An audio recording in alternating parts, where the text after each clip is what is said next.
Friends, ఎలా ఉన్నారు? బాగున్నారా? ఈరోజు ఒక మంచి టాపిక్తో నేను మీ ముందుకు వచ్చేస్తాను. ఇప్పటి రోజుల్లో చాలామంది కూడా ఒక ఎగ్జామ్లో ఫెయిల్ అయ్యామంటే చనిపోతుంటారు, ఒక ఇంటర్వ్యూలో ఫెయిల్ అయితే అక్కడే ఆగిపోతూ ఉంటారు. కానీ ఫెయిల్యూర్ అనేది చనిపోవడమో కాదు, అక్కడే ఆగిపోవడమో కాదు. మీరు బాగా చదువుకొని ఒక ఎగ్జామ్లో మీరు ఫెయిల్ అయ్యారంటే అక్కడ మీరు చేసిన మిస్టేక్స్ మనం అబ్జర్వ్ చేసి ఆ మిస్టేక్స్ ఇంకోసారి జరగకుండా చూసుకున్నట్లయితే మీరు ఎగ్జామ్ ఈజీగా పాస్ అవ్వచ్చు. ఒక ఇంటర్వ్యూలోకి వెళ్ళేసి మీరు అక్కడ ఫెయిల్ అయ్యారంటే ఇంకా మీ స్కిల్స్ని అప్డేట్ చేసుకొని ఆ ఇంటర్వ్యూలో జరిగిన తప్పులు ఇంకో ఇంటర్వ్యూలో జరగకుండా చూసుకున్నట్లయితే మీరు ఈజీగా అక్కడ మీరు సెలెక్ట్ అయిపోతారు.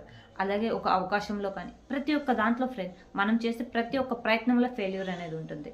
ఆ ఫెయిల్యూర్ని మనం చేసే మిస్టేక్స్ని మనం అక్కడ కరెక్ట్ చేసుకుంటూ మన లైఫ్లో ముందుకెళ్ళగలిగితే చాలా బాగుంటుంది. అలాగే ఎగ్జాంపుల్ తీసుకోండి, ఇక థామస్ ఎడిసన్. ఆయన 1000 సార్లు బల్బును కనిపెట్టడానికి ట్రై చేశారు. అలాగే 999 సార్లు ఆయన ప్రయత్నాన్ని విఫలమయ్యారు. బట్ అక్కడ ఆయన ఒకసారి వచ్చేసి ఆ సార్ని అడిగితే ఏమన్నారో తెలుసా?